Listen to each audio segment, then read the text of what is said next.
Hello friends, welcome to my channel. ఈరోజు మనము పప్పు పొంగల్ తయారు చేసుకుందాము.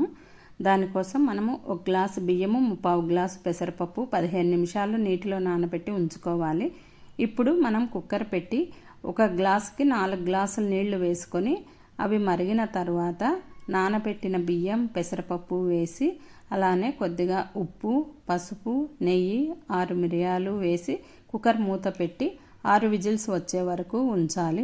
ఇప్పుడు మనం ఒక కడాయి తీసుకొని అందులో నెయ్యి వేసి అది వేడి అయిన తర్వాత పోపు దినుసులు, ఎండుమిర్చి, కరివేపాకు, అలానే సన్నగా పొడవుగా తరిగిన ఉల్లిపాయలు, పొడవుగా తరిగిన పచ్చిమిర్చి, కొద్దిగా జీడిపప్పు వేసి కొద్దిగా మగ్గనివ్వాలి.